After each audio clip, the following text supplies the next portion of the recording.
आपकी गाड़ी का 6 से 7% माइलेज कम हो गया है और आपको किसी ने बताया ही नहीं। वजह है E20 ब्लेंडेड पेट्रोल, जो अब पूरे देश में बाय डिफॉल्ट मिल रहा है। देश में हजारों गाड़ियां खराब हो रही हैं, लोग गालियां भी दे रहे हैं, लेकिन गवर्नमेंट ने एक बार भी नहीं सोचा कि पहले कुछ गाड़ियों पर टेस्ट कर लिया जाए। और लोग E20 के सदमे से बाहर नहीं निकल पा रहे हैं और अब E100 लाने की बात चल रही है।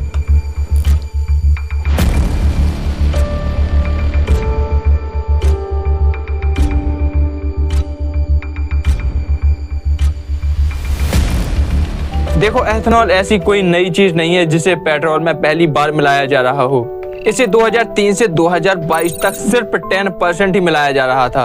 और अगर हम इसके पूरे ग्राफ को समझे तो 2003 में सिर्फ इसका टारगेट 5% था, लेकिन 2004 से 2014 तक ये भी फ्लॉप रहा और 0.2% कर दिया गया, क्योंकि उस टाइम पर कोई खास तालमेल नहीं बैठ रहा था, इसलिए इसको कमा दिया गया था। लेकिन 2014 के बाद रियल मूवमेंट आया और 2022 में 10% टारगेट 5 महीने पहले अचीव कर लिया।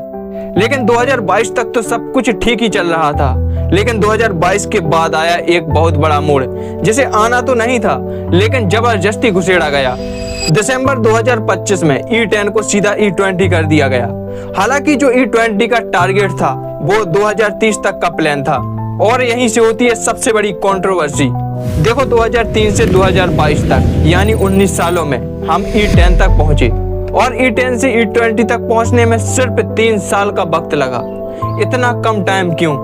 क्या गवर्नमेंट को पता नहीं है कि एथेनॉल की मात्रा को अगर 10% से 20% कर दिया जाए तो जो 2023 के पहले गाड़ियां बनी हैं वो E20 से चल नहीं पाएंगी।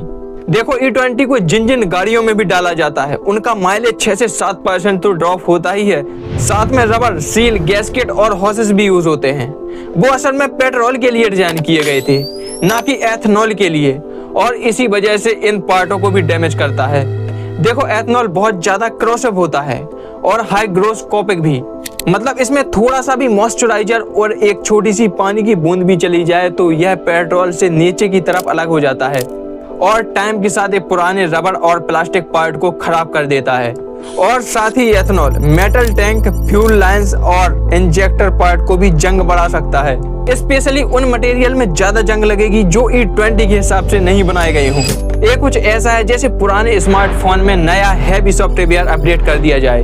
फोन चलेगा जरूर, लेकिन बहुत ज्यादा स्लो हो जाएगा और बैटरी भी बहुत ज्यादा खाएगा, क्योंकि वो हार्डवेयर उस नए सॉफ्टवेयर के लिए ऑप्टिमाइज नहीं हुआ है। और इसी पर नितिन गडकरी कहते हैं, एथेनॉल की गाड़ी होती है वो जल्दी खराब हो जाती है। एक भी गाड़ी बताओ किसी की? अगर मैं आपको बताऊं तो हजारों गाड़ियां खराब हो गई हैं, इंजन वर्क नहीं कर रहे हैं और इंजेक्टर डैमेज हो चुके हैं। गवर्नमेंट एक पर नहीं बल्कि सबकी जान पर तुली है। 68 किलोमीटर चली है, पूरा इंजन खुलवाना पड़ेगा, ऐसी तैसी होगी पूरी इंजन की। अब बताओ, हम लोग ना पेट्रोल पंप ढूंढ पाएंगे और ना ही साबित कर पाएंगे। बस देखो, 2024 तक इंडिया के अंदर 34 करोड़ व्हीकल्स रजिस्टर्ड थे। SIAM डाटा के मुताबिक 2011 से 2023 के बीच 250 मिलियन से ज्यादा नए व्हीकल्स बाइक बने थे, जिनमें से 234 मिलियन मतलब 80% से ज्यादा सिर्फ E5 और E10 के लिए ही थे, ना कि E20 के लिए। मतलब कि जितने भी पेट्रोल व्हीकल्स पिछले 15 सालों में बिके उसमें से सिर्फ 20% ही ऐसे व्हीकल्स थे जो E20 के लिए डिजाइनड थे। मर्सिडीज बेंज इंडिया ने खुद फ्लैग किया है कि उनके पास जितनी भी E20 रिलेटेड कंप्लेंट्स आ रही हैं उनमें से ज्यादातर की असली वजह एथेनॉल नहीं बल्कि अडल्ट्रेशन फ्यूल है, मतलब कि पेट्रोल में कोई और चीज मिलाकर बेचना। लेकिन यहाँ पर एक बात और गौर करने वाली है कि देखो, अडल्ट्रेशन फ्यूल एक रियल प्रॉब्लम है, लेकिन कंपनियों को इससे एक नया रास्ता मिल गया है, क्योंकि जब भी कोई गाड़ी अपनी कंप्लेन लेकर आती है तो उसका ब्लेम अडल्ट्रेशन पर डालना सबसे इजी रास्ता बन चुका है, क्योंकि कॉमन आदमी के पास अपने फ्यूल का लैब टेस्ट कराने के लिए कोई रास्ता ही नहीं है, और ना उसके पास ये प्रूफ है कि उसकी गाड़ी E20 से खराब हुई है और ना प्रूफ है कि उसकी गाड़ी अडल्ट्रेशन फ्यूल से नहीं हुई है। लेकिन यहाँ पर एक मेरा सवाल है कि अगर तेल में मिलावट हो भी रही है तो वो भी हम लोग ही देखें, तो तुम लोग क्या वहाँ पर भाषण पेलने के लिए बैठे हो? दूसरी तरफ जो गाड़ियां E20 फ्यूल के लिए बनी ही नहीं है उनमें भी E20 फ्यूल डाला जा रहा है। अब जो लोग गरीब हैं, जिन लोगों ने अपनी गाड़ियां EMI पर खरीदी थी और जो 2023 के पहले की गाड़ियां हैं, वो जब खराब हो जाएंगी तो क्या गवर्नमेंट देगी? और गवर्नमेंट क्या ही देगी, वो तो खुद ही भिखारी है। क्योंकि कुछ दिनों पहले क्रूड ऑयल $110 पर बैरल चला गया था, लेकिन अब हालात बदल चुके हैं और इस समय क्रूड ऑयल लगभग $72 से $76 पर बैरल के पास आ चुका है। लेकिन हमें अभी भी उसी दामों पर दिया जा रहा है जो पहले थे। और ऊपर से नितिन गडकरी का ये भी कहना है कि हम इंडिया को पॉल्यूशन मुक्त करेंगे और ब्राजील जैसा बनाएंगे। एथेनॉल का आइडिया वैसे आया कहाँ से आपके पास? मेरे पास नहीं आया, ये ब्राजील से आया। तो देखो नितिन भाई, ब्राजील को E27 तक ही पहुंचने में लगभग 50 साल का सफर तय करना पड़ा है। उसने 1975 में शुरू किया था। ब्राजील ने अपने कस्टमर को चॉइस दी है और वहां पर कुछ ही गाड़ियां हैं जो E100 पर चलती हैं। USA में भी 10% ही मिलाया जाता है। स्वीडन ने तो अपना 2024 में मैंडेट 7.8 से घटाकर 6 कर दिया था। लेकिन इंडिया में यार कुछ कहना ही बेकार है।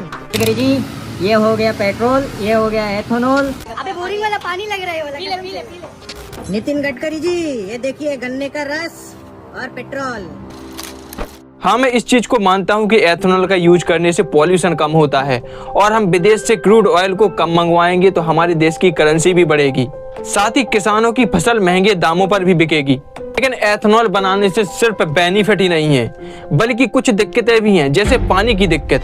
सिर्फ 1 लीटर एथेनॉल बनाने के लिए 2860 लीटर पानी यूज होता है। और जिन भी स्टेट में गन्ना, मक्का और चावल का उत्पादन ज्यादा होता है, उन्हीं राज्यों में सबसे ज्यादा पानी की किल्लत है, जैसे उत्तर प्रदेश, महाराष्ट्र और कर्नाटका।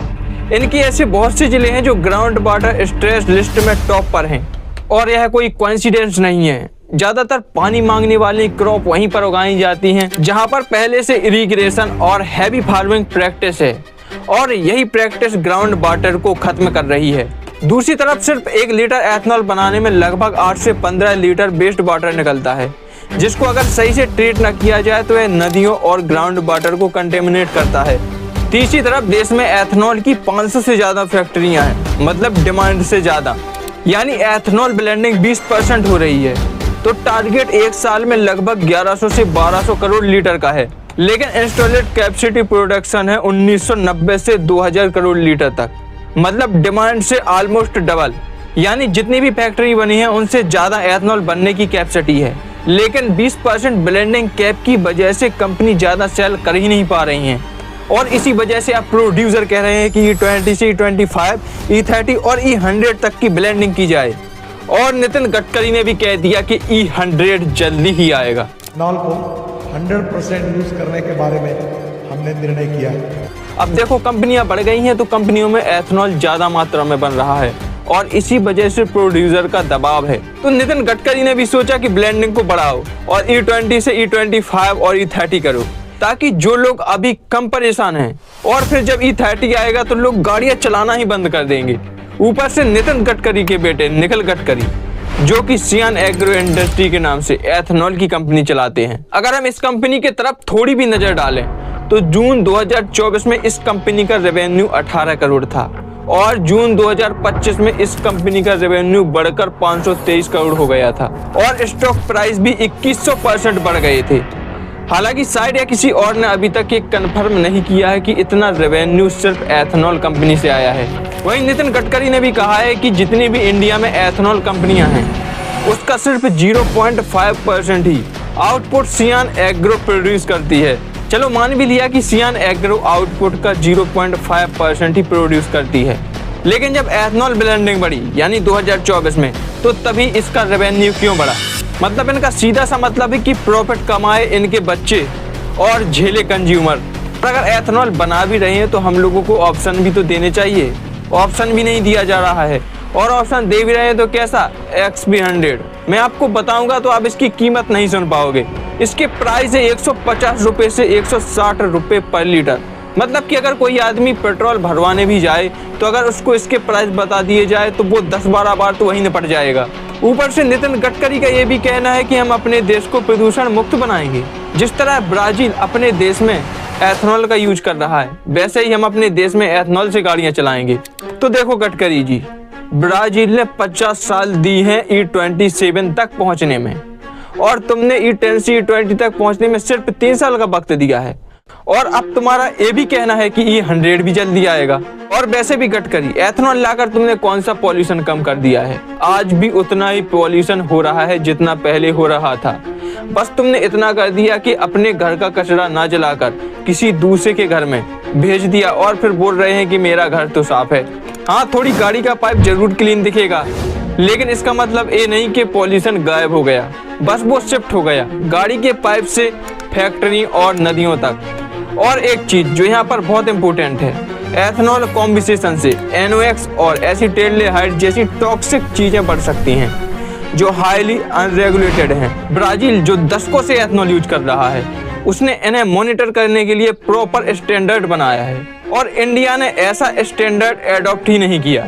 और अगर तुम एथेनॉल मिला भी रहे हो तो हम भारतीयों को तुमसे कुछ सवाल हैं। जिन डिस्ट्रिक्ट्स में सबसे ज्यादा गन्ना, मक्का और चावल उगाए जाते हैं, वही डिस्ट्रिक्ट सबसे ज्यादा पानी के लिए क्यों जूझ रहे हैं? क्या कोई वाटर अकाउंटेबिलिटी मैकेनिज्म है एथेनॉल फैक्ट्रीज के लिए, या फिर प्रोडक्शन टारगेट ही मैटर करता है? अगर मेरी गाड़ी 2023 से पुरानी है तो मुझे एथेनॉल फ्री फ्यूल मिलना चाहिए। क्या वो अफोर्डेबल प्राइस पर अवेलेबल है, या फिर XP100 जैसे ही ऑप्शन लेने पड़ेंगे जो रेगुलर से 50 से 60% महंगा है? जब भी कोई इंजन डैमेज की कंप्लेन होती है तो उसका ब्लेम अडल्ट्रेशन फ्यूल पर क्यों डाल दिया जाता है, लेकिन आम आदमी अपना फ्यूल टेस्ट कैसे कराए? ब्राजील ने अपने लोगों को 50 साल का टाइम दिया, चॉइस दी, प्राइस एडवांटेज दी। इंडिया ने सिर्फ 3 सालों में मैंडेट कर दिया। लेकिन इतनी जल्दी करने की क्या थी? क्या इसमें देश का फायदा था या फिर कुछ स्पेसिफिक स्टेक होल्डर का फायदा?